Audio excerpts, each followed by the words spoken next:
Hello and welcome to this video. In this video, we'll start getting a bit more practical as we continue the business digital profits course.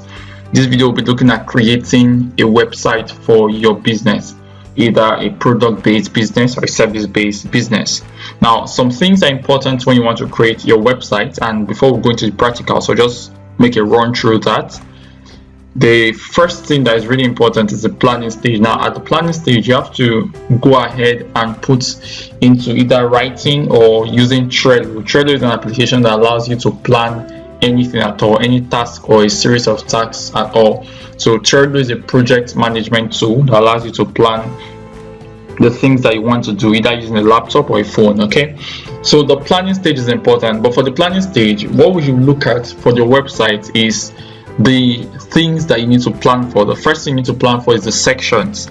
The sections is what are the headings, what are the major things that will be on the site. The second thing is the content, what are the written or picture content that will be on the site. And the third thing is making your site marketing enabled, and I'll explain each of these things one by one before we go and actually build the website.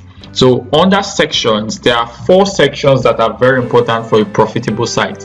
The first section is the introduction section. It's in this section that you talk about exactly the value you have to offer to your customer. So what exactly do you have to offer to your customer? That's what you talk about in your introduction, and it's very much advised that the introduction is the first part of the entire website, because as soon as someone comes to your site, they want to see exactly what you have to offer to them, what they can benefit from going through your site or from even scrolling down.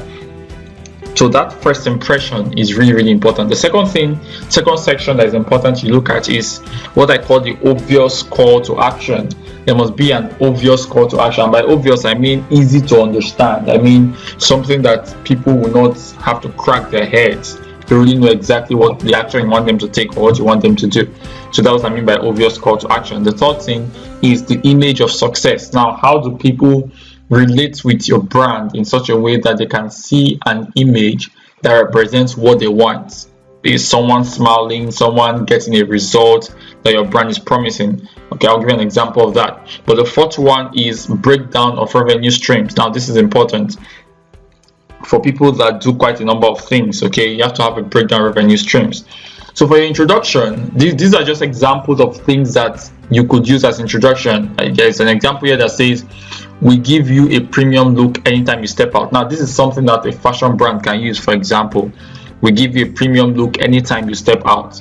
Another introduction can be get the tools you need to win on social media. Now, once someone sees this thing on your site, as soon as it comes to your site, the person automatically wants to continue going through your site or click on something because you just answered what the person is looking for. And one thing I did before I started the slide was to open just 2 websites. There are quite a lot, but if you go to any website that is marketing related, now look at canva.com. Look at the website of canva.com, right?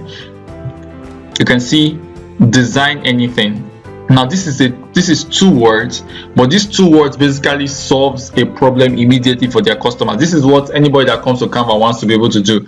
In fact, everybody that wants to design anything, what do they think about? They think about Canva.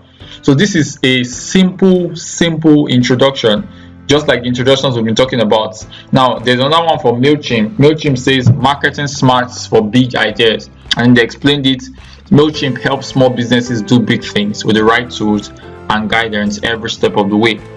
So this is what they are offering for customers. They help small businesses do big things with the right tools and guidance every step of the way. This is their simple introduction, their simple value proposition. Okay, so you must have that simple value proposition for your brand.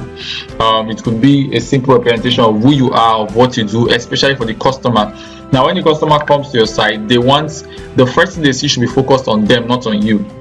The first thing they should see on your site should not be we started Fee Stevens company in 1997. They don't really care about that, if we're being sincere. They care about what your company can do for them. Is that okay? Now the next thing, let's continue, is what is called call to action. This is the next thing, call to action. Now there must be an obvious call to action. Learn more, start here, book now. These are examples of calls to action. So a call to action that resonates with what your brand represents must be there, and it must be obvious. And by obvious, I mean it must stand out both in color, both in text, and it must be positioned in places that are significant. For example, just under the introduction. So there must be an obvious call to action. Now the third thing is the image of success. Now you must make sure that the pictures you use on your site are very high quality pictures. People need to come to your site and not feel confused. People want to come to your site and see a solution. Your site must look like a solution. Okay, it cannot look like a site that has a problem on its own. So your pictures must be very much high quality, and they must also represent the success that you're trying to promise. Okay, the success you're trying to promise will be represented through your pictures. Now the fourth thing is breakdown of revenue streams. Now these are people that have several things. For example, I personally have products. I have private coaching, although that's closed down for now. I think just one person a month. So I have private coaching, I have products, I have courses. This is a course, for example, that is pre-recorded. Okay, so I have several things that are revenue streams. So you have to be able to clearly state the things that you want people to do so that they can take that action. So you can put a link to your courses, you can put a link to products, so people know where to go to when they are looking for what. So this is how you break down your revenue stream. Don't pack everything into the same place. Don't pack every single offer that you have into the same place. It makes it difficult for people to know what they want to go for and to go for it. So that is the last thing under planning your website, okay, and structuring it. Now we're going into building itself. So the next video, we're going to go straight into the phone. Remember, this entire course is helping you to do everything you need to do using your smartphone. So we're going to build using the phone, and for the sake of our building process, we'll be using a platform called Disha. Disha for now is one of the most amazing platforms for building very simple mobile websites that can serve for practically any business. Okay, so the next video will be the building process itself, and I'll be recording it using my phone. Thank you for being a part of this video. See you in the next video.